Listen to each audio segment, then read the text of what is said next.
Hi HR Nation, welcome back to another episode of the HR Leaders Podcast, the show where we explore the future of work with industry experts and HR executives in the world's leading global brands.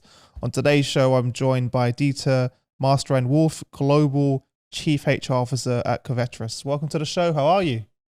I'm good. I'm so excited to be here. Thank you so much for the invitation. It's great to have you with us as well. I'm excited about this story and the journey that you've been on as well. It's pretty interesting. You're still on the journey. It hasn't ended, obviously. No, 4 years, and then I'm sure many other years. Yeah, but we are in the middle of the transformation. Exactly. Yeah. Well, you're in the, and this is I think a great time to have this conversation, and because you're in the real the weeds at the moment.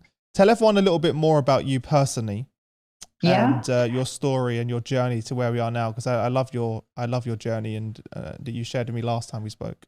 I am the mother of 3 lovely teenage daughters. I'm married to Carsten, my husband, for many, many years. Grew up in Denmark, did my master's degree at Copenhagen Business School, and thought, oh, that's kind of it. I was about to leave the company I wrote my thesis for, and the managing director said, would you mind kind of staying here and start the HR function? And so I never really applied for a job. It was kind of a crazy coincidence. And that ended up for me being 7 years in Arrow, actually. I was really inspired by my mother, being able to have a career and having 4 kids with my father. So I have always thought, and the values I bring, hopefully also to a lot of others, is that you can be a woman having a great life, both with a career and with a lovely family. Mm-hmm. It's not always easy. It requires a lot of back support and help from others, but it's absolutely possible. Yeah. And that has changed a lot about who I am and my view on life. Oh, I love that. After Arrow, I went to Microsoft, so went from distribution to a technology company, as you know, software, hardware, super inspiring. And then I've been in various industries. I've been in retail, I've been in fashion, I've been in financial services, RSA, almost 6 years. And now I spent some years in London with my family. We moved over there away from Denmark, the safety zone, and out to the big world. And that was an amazing environment. It was also tough. You know, it's so different traveling in your job and suddenly living abroad. You don't know anyone. You don't know anybody. You need to create all these new friendships and say hi to your neighbors and learn and grow. And now we are back in Copenhagen, and I have joined this company called Covetrus that I'd never heard about before I joined. Well, on that point quickly, we'll go back to other things you mentioned, but tell everyone a little bit about the company. Yeah, so Covetrus is a company with a fantastic purpose. Basically, we serve the vet practices all over the world in 27 countries with everything they need, whether it's technology services, prescription management, if it's vaccines, gloves, everything they need to do surgery of the animals. So basically, we are 6,000 people getting up every day to serve the life of animals. So the animals actually also can take care of us as humans, because we all know during the pandemic that all the cats and dogs we have had at home and all over the world, they have really taken care of all the members of the family. It's been really important during the pandemic. So we have a huge purpose. And if you go into our offices, you will see a lot of kittens and dogs running around. And it's a big part of our culture. Back to your point before, because you mentioned your mother inspired you, having 3 kids whilst working as a lawyer. I think you mentioned last time we spoke, your dad was also a lawyer. Is that right? As well. What were some of the lessons that you learned from your mother and father that helped you now as a mother of 3 kids yourself whilst leading this career at such a high level? I think when I was very young, I saw that it was possible that you could do both. I also learned that you just can't do everything. You know, you need to say no to other things and be really good at prioritizing. I've said I have had many conversations with my kids, Sophia, Milde, and Lulu, about I will always be there when it's really important. I will try to be there for all the things you want me to. And as I think we discussed also some weeks ago, the best thing about the pandemic is that I've never been so close to the girls during the lockdown. So I really see the beauty in the lockdown as well, that you're close to their everyday life and all the challenges they have and all the things they have to go through with schools and homework and friends and fitting in and all these kind of things. So I think and I hope I will be a role model to my kids that it is possible to have a job and also get a family. Doesn't have to be either or. So over the last 3 years, you've been through huge transformation in your organization. And today, obviously, we're going to be talking about how you've been building both a global HR strategy and team, during a global transformation and also in a digital environment as well. So before we jump into that, what was the rationale what was the why behind this change and journey that the team was going on? So the why is that Covetrus is a company who is a merge of recent two companies coming together. So Vet's First Choice, a technology company, and the animal health part of a company called Henry Schein. They merged 2.5 years ago. We went on the New York Stock Exchange and created a new company and a new name, Covetrus. So that is the whole reason for this major global transformation for the whole company, not only for the HR function. And what was the first steps that then you took? Because this is a huge undertaking. When you merge two very different cultures, two very different businesses. The first step is a little bit how I often work, is that you need in HR, no matter what job you have, I believe, to understand the company and the business and the strategy. So I spent the first many weeks traveling around the company, just talking to people, trying to understand what is our strategy, how do we actually work. I actually also went to a vet clinic and saw what are they doing. When they're doing surgery of dogs who have testicle cancer, another one who had a big operation in their teeth, you see our products is standing there on the shelves with our logo on and our brand name. And you see when the chief veterinarian who's doing the surgery saying, this suture that I bought from you, it's not strong enough, or it's the best suture I ever had, or whatever it is. So you really get to know what we're doing when you are at a vet clinic and see that we are actually saving life of animals every day with the products we sell. So to understand where is the company heading, we are in 27 countries. We could be in even more countries because of many, many countries where pets haven't been a big part. It's exploding now, China, Hong Kong, and other regions. What is the capabilities that we don't have? And based on maybe 60 or 70 interviews and research looking at our competitors, what they were doing, we really got into 5 points and areas that we need to do much better the next 3 to 4 years for the HR organization globally. And that was, of course, talking to board members and the executive team, getting all their input so we could create the HR strategy that is right for Covetrus. And the other places I've been, no HR strategy look alike. They're all different. They're all tailor-made to the company you're working for and the journey the next 3 to 4 years, which I love, building something that really matters for. And here for Covetrus, that was super fascinating. And finding out during those months, what are we already doing well? What should we keep doing?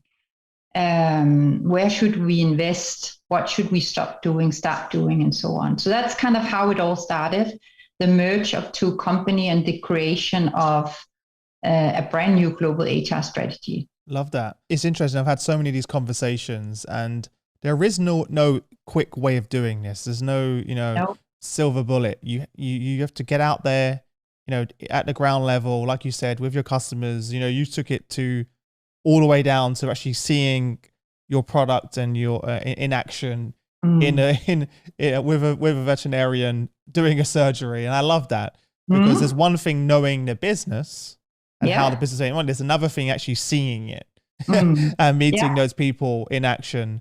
And I spoke to leaders like yourself to have spent an entire year doing that, going across to all organizations, both businesses that are merging, really understanding before they make any type of change. Because if you don't do that, it can be an absolute disaster. And we've seen that happen many, many times. And I love your point about what are we doing well already? We don't have to change everything. No. So many times companies, when they go do these mergers, just change everything instead of keeping those things that actually shape the culture as well, and that are fantastic as well. So you've gone on that journey. You said there's 5 areas. Was one of those 5 areas realizing that you need to develop and build your own team first as well? When did you realize that, actually, I don't think we have the right capabilities in our own HR team?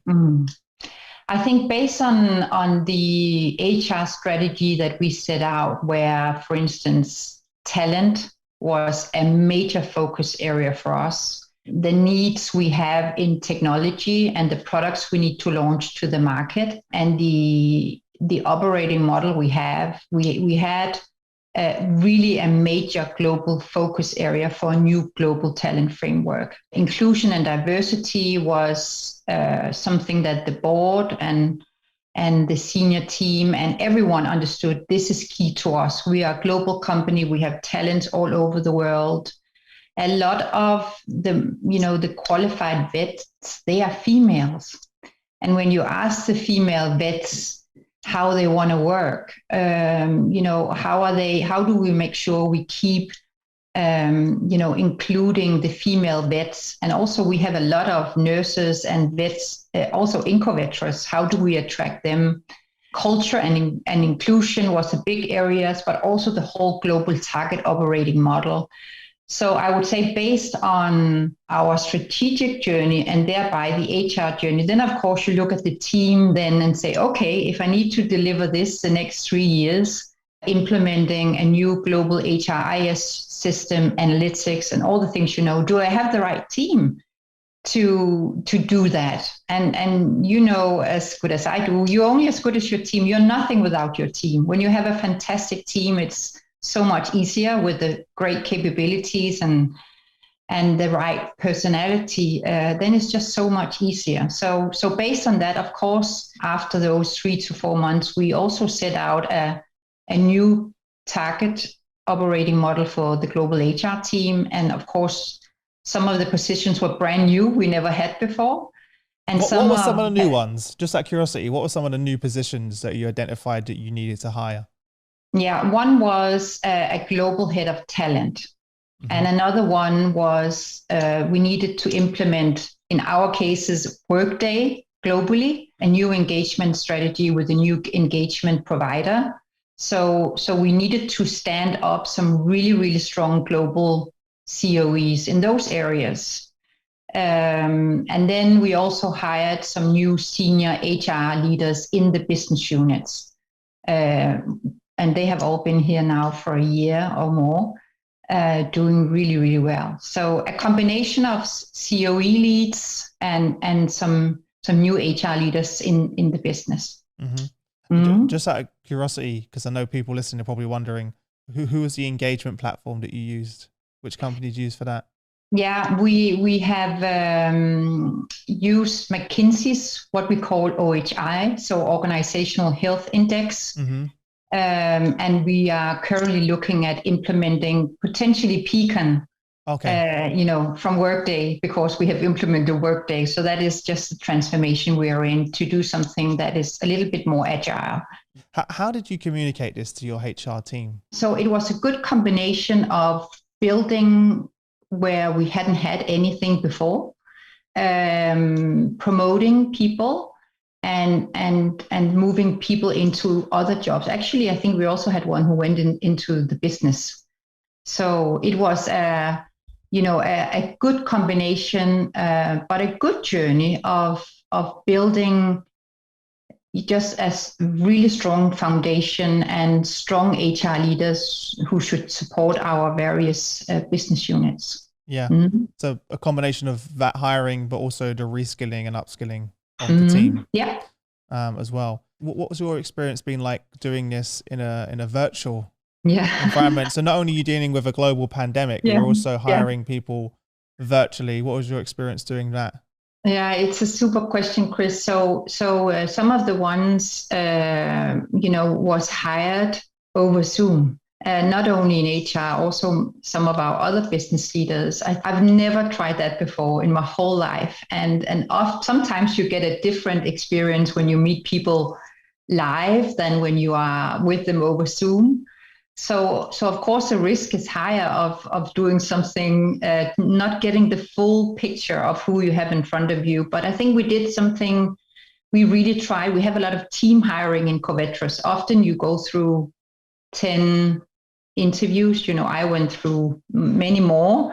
But there's a lot of, I think actually one of our strengths is that a lot of people engage in hiring our new colleagues. So we see people from different angles. We of course do tests, we do references, and so we tried everything we could to really find out who do we have in front of us. Is there a great cultural fit?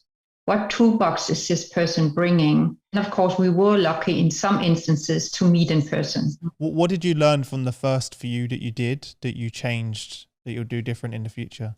I think I learned in our company, we are only 2.5 years old.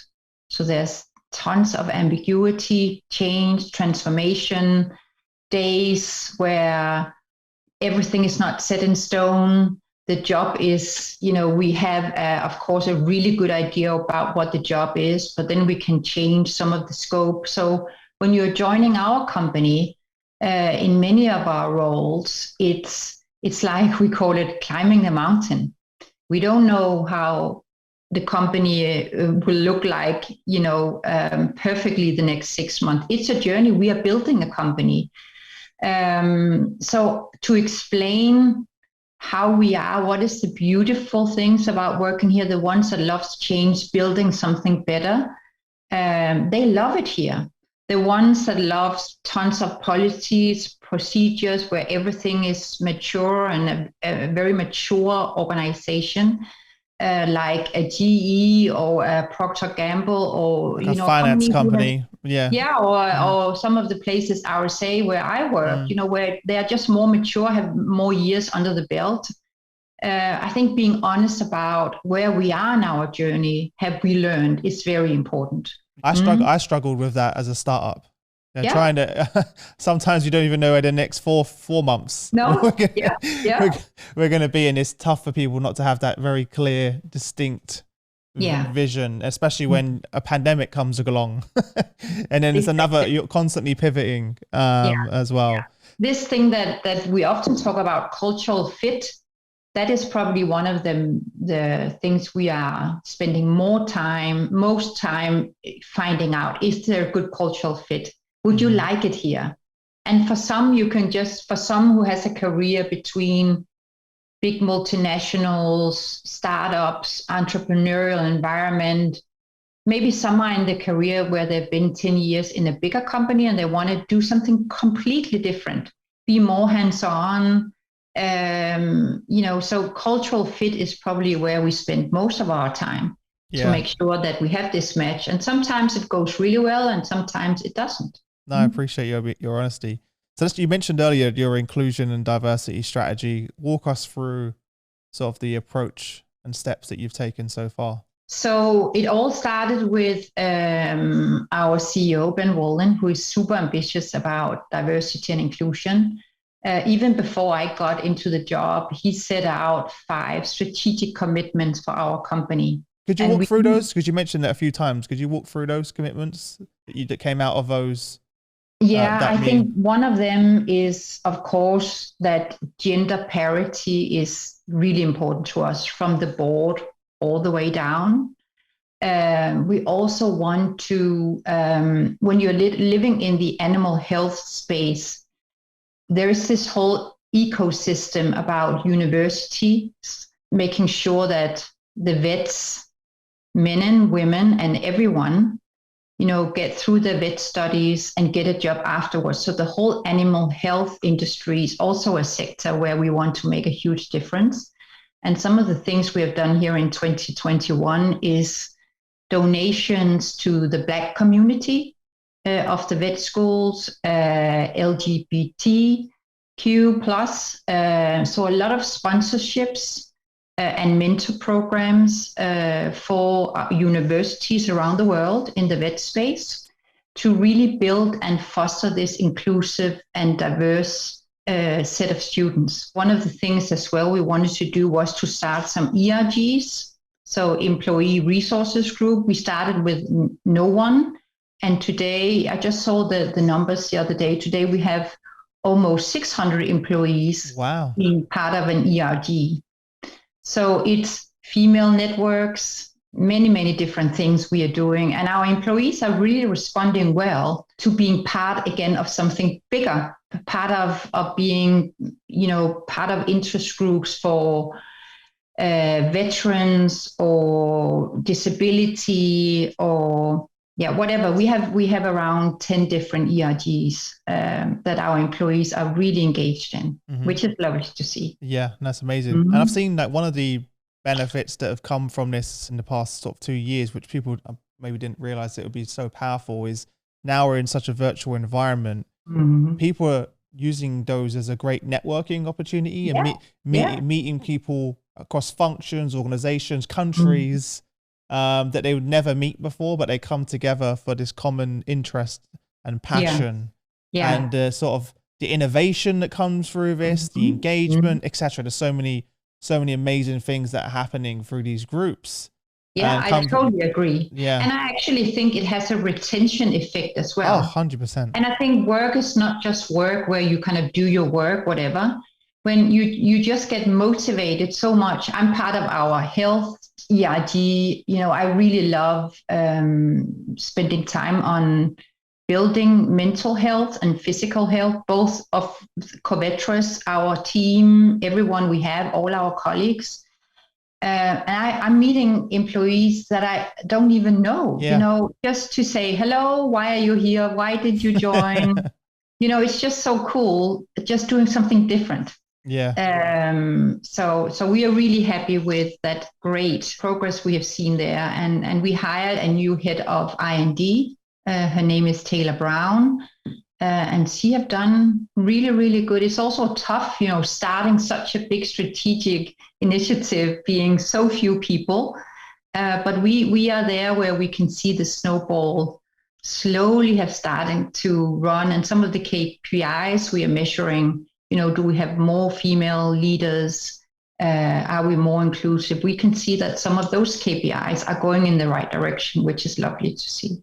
No, that's great to hear. And it's also, well, of course, really helps that you have your CEO as one of those key champions. Yeah, and we actually, one of our board members, Sharon Weinberg, she's what we call our executive sponsor. Okay. She's super engaged in our inclusion and diversity journey, joining many of the meetings, is a super advocate for our journey. So has that also helped in terms of bridging the two cultures across both the businesses as well? Again, that common purpose. Yeah, absolutely. Yeah, I love that. Let's talk about your, because again, you've kind of changed everything. So you've also launched a new global talent management framework, right? What were some of the key changes that you've made there and some of the progress you've made? Yeah, I think firstly, we now have a common language in Covetrus for all our senior leaders, the global HR function, and all our managers to how we spot talent. So that is really, really good. I think we have the last 18 months hired maybe 60, 70 director level and above. Oh, really? I think we have been amazing in hiring great talent from Google, Apple, Facebook, many companies that we, where we aspire to attract some really great tech talent. What's working? Because obviously that's such a hot talent pool. Why do you think that you're having so much success? What is it you're doing? They love the purpose we have. I feel that there is a big change from being part of a really big global multinational, be part of something smaller. And you could say Covetrus is a medium-sized company. And when we talk to candidates, I had one I spoke to this morning actually, who is coming from a very big global brand, and this wish just to be part of something smaller where you can come in and make a difference quite quickly. You're not caught up in long decision making and processes. That is something that aspire to a lot of leaders, I feel, that we can offer. We both have a purpose and we have a good size, and then the transformational journey that we are in the middle of changing. And there's still 2 to 3 years to build it all up, that people find really inspiring. Outside of the interview process then, what have you found to be the most effective way of communicating that? There's so much noise out there. These people they're being approached for thousands of companies are approaching them. What's worked for you, like in the talent team, of how to get that first connection and get them on? There's a lot that happens before you get them into that interview. Yeah, absolutely. The whole I think, of course, the challenge for Covetrus have been, when you are in the animal health space, there's a lot of people and talent who knows Covetrus because we are a big global player. For all the people we hire that do not know us, I call us the secret diamond. Our brand is not very well known. I didn't know the company went before I joined. Chris, I don't think you knew. Yeah, I didn't know them. No, I was like, how much do they make? 5 billion. Yeah, what do you do? So when we are attracting people to the corporate functions, finance, legal, HR, operations, we need to work harder for that. But I think our own talent acquisition team, they are just brilliant at when they contact people and start, also when on LinkedIn and so on, and they start talking about our purpose and our culture. They lead with the purpose, not the job. They lead with the purpose, yeah. And of course, we have sometimes used executive search companies. They have been really good at helping us finding talent. It takes some time to understand. Again, they don't know us, yeah? So we need to do a lot of kind of what is Covetrus all about. When they get our purpose and our mission, I think they have been really good at, talk to those 2 people then. So I work with executive search for many years, and the few we are working with, they really, really understand what we are doing, which has been a great partnership. I feel like we need a part 2 because we're running out of time. So I want to kind of jump into our sort of quick fire round, and I'm going to ask you some questions, and you've got no longer than 30 seconds to give us some amazing answers. Are you ready? Yeah, I'll try my best. Yeah. What are your hobbies and passions outside of the office? Yeah, I have a huge passion for children that has had a tough life. I'm trying to help and mentor as many teenagers that I can in other families and networks. Then I have a big passion for mental well-being, meditation, yoga, reading. It's not only for me, for my family, my kids, my sister's family. So taking care of yourself so you can take care of others. Yeah. Oh, I love that. If you could click your fingers and change one thing about HR today, what would that be? That everyone in the HR function should know that they're good enough as they are. Do you think that happens quite a lot, that people think that? Yeah, sometimes I hear that they are. I think there is some people out there, not in our company especially, but over the 20 years, that trust that you're good enough, trust that you can do well. Don't be afraid of change. Yeah, higher self-confidence. Have you ever considered quitting HR? If so, why? Yeah, actually, it's funny you ask. In my career, I've been at least 2 or 3 times asked to go into the business, into sales and marketing. Sometimes I've been on the should I do it, should I not? But I just love what I do. I love helping companies unlock their full potential and building great HR team and helping companies go through transformation. Maybe one day when I don't do that anymore, I will for sure do something completely different. Yeah. Well, for now, you're in the right place. So Yeah. who would you say is the one person that's had the biggest impact on your career? It has to be my mother. Yeah. Amazing. Like back to what we discussed earlier, Yeah. right? It has to be her. I think it would have been very different if I hadn't had her from when I was only 9, 10 years old, where I still remember her sitting with books and getting up early to prepare lunch boxes for 4 kids. I saw it when I was so little that, oh, that's how you do. Mm-hmm. No, I love that. Yeah. Yeah. What would you say is the biggest investment that you've made in yourself? I think talking about my mother again, when my mother died, unfortunately, I had a very good friend standing outside my door 3 days after. Her name was Mette, and she was standing with a yoga mat saying, "Come with me." And I didn't know what yoga was. And I went with her to her little yoga studio in Copenhagen. And that's 10 years ago. And she taught me yoga. And that is probably the best investment that I have done for myself ever. And that I do every single week since that. And then I think the best thing is, of course, having a great marriage and having 3 girls. I agreed long time ago that I would love a family and I would love an exciting job. So I think mental health, taking good care of yourself, and then prioritizing getting a lot of kids. I'll be calling you for advice then. Yeah, when you have 3. Yeah, what definitely. do I do? Yeah, help me. Yeah, and it's not easier when they get teenagers. Oh, really? I thought it gets easier. Oh my God. Yeah. Very last one. What piece of advice would you give to sort of the HR leaders of tomorrow? Be close to the business.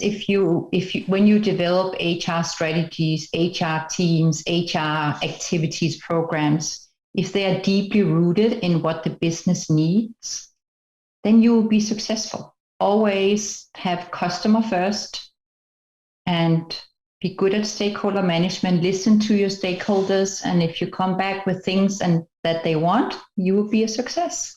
Mm-hmm. And then just build great teams. Don't compromise on teams with trust and great toolbox and where it's fun. When you have great teams, it's so much easier. Yeah. What about from a personal perspective? Pick companies and bosses that are fun to work with.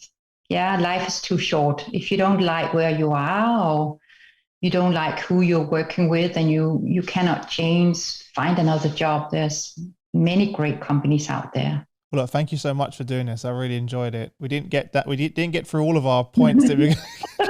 We will do part 2. We'll do part 2 one day. No, but it's been a real pleasure. I appreciate your obviously sharing the journey. I appreciate your vulnerability and sharing everything. It's really refreshing as well. And I'm sure everyone listening can agree. And keep up the amazing work. I know you're still on the journey. It never ends. No, never ends.